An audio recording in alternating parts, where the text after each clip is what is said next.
Hai teman-teman, kenalin aku Dena, Chat Trainer SMPS SDK 2021 dari kelompok 29.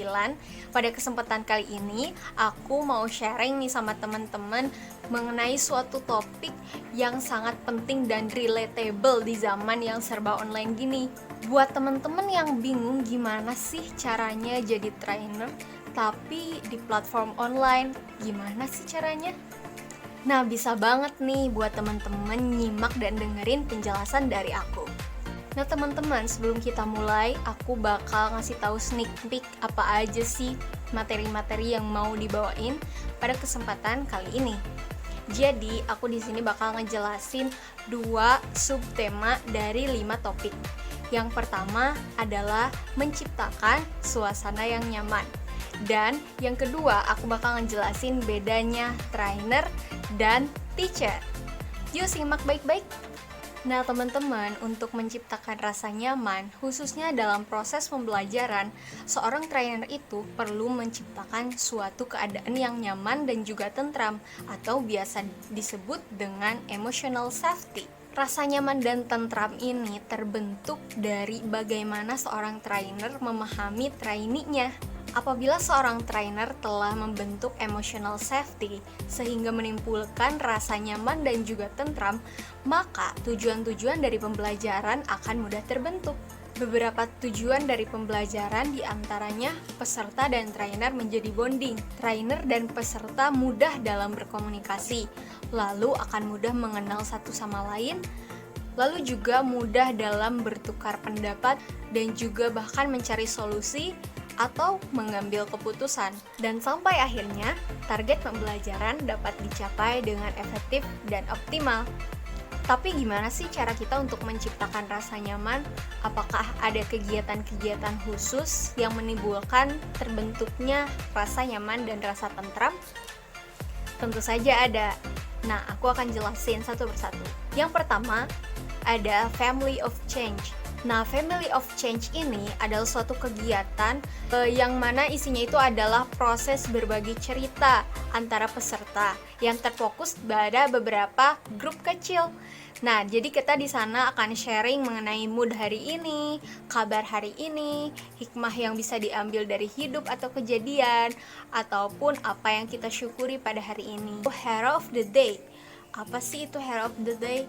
Jadi, Hero of the Day itu maksudnya kita mengapresiasi setiap partisipan yang berkontribusi lebih dalam pertemuan kali ini untuk menjadi pahlawan di hari itu. Meskipun misalkan dalam hal-hal yang sangat kecil, tapi kita harus memberikan award sebagai rasa respect kita kepada partisipan yang berkontribusi lebih. Nah oke teman-teman, untuk selanjutnya aku akan ngejelasin tentang perbedaan antara trainer dan juga teacher, supaya kita enggak miskonsepsi terhadap peran dari trainer itu sendiri. Karena ternyata ada perbedaan loh antara peran trainer dan juga peran teacher. Jadi kita nggak boleh salah, kita harus paham secara benar dan juga secara detail. Nah pada kesempatan ini, aku akan ngejelasin 3 aja perbedaan antara teacher dan juga trainer. Oke teman-teman, yang pertama perbedaan antara teacher dan trainer adalah teacher itu cenderung terjebak dalam metode ceramah. Nah, sehingga saat menyampaikan materi, seorang guru itu atau teacher itu cenderung satu arah. Menjelaskannya itu satu arah dan tidak ada interaksi atau proses interaktif antara para pendengarnya atau para muridnya. Sehingga kadang kita tidak tahu apakah murid sudah paham atau belum. Berbeda dengan trainer. Trainer itu cenderung mendorong partisipannya untuk aktif menyampaikan materi secara partisipatif. Nah, sehingga nantinya itu akan menimbulkan interaksi yang dua arah dan mengakibatkan terjadinya keaktifan dan sangat memungkinkan untuk terjadinya diskusi karena trainer biasanya melontarkan pertanyaan yang nantinya akan memantik tanggapan-tanggapan dari partisipannya. Perbedaan yang kedua, teacher itu cenderung memberi pelajaran, mengungkapkan makna, menyimpulkan sendiri, dan juga memberi nasihat.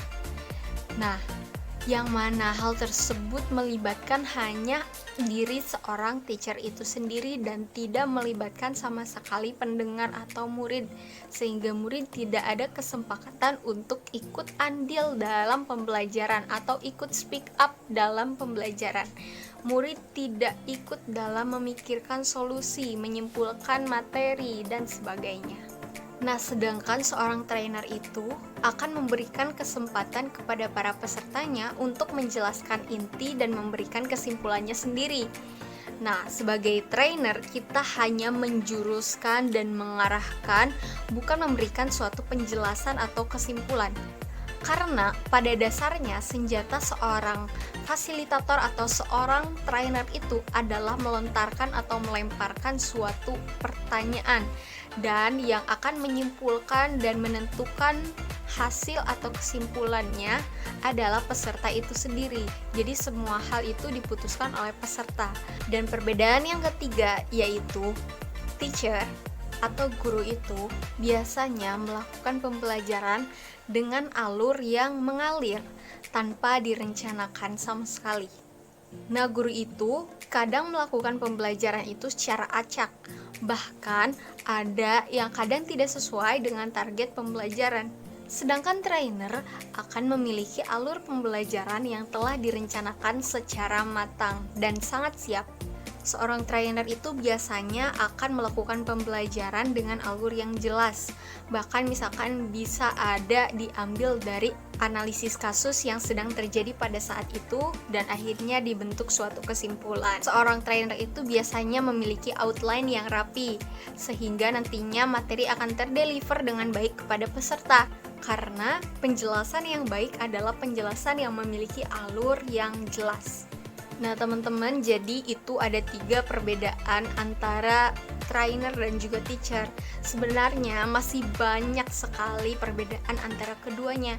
Namun karena keterbatasan waktu, mungkin aku hanya bisa menjelaskan hanya 3 saja. Dari penjelasan tadi ternyata banyak sekali hal-hal yang bisa kita lakukan sebagai trainer meskipun dalam keadaan online. Kita jadi tahu bagaimana caranya membuat keadaan menjadi nyaman dalam pembelajaran secara online. Jadi teman-teman semuanya gak boleh khawatir karena pasti ada kegiatan-kegiatan lain yang bisa membantu kita dalam mencari ilmu ataupun memberikan ilmu. Jadi tetap jangan lelah untuk mencari dan jangan lelah untuk mencoba. Terima kasih sekali lagi atas perhatiannya. Semoga kita bisa bertemu di lain waktu ya. Terima kasih.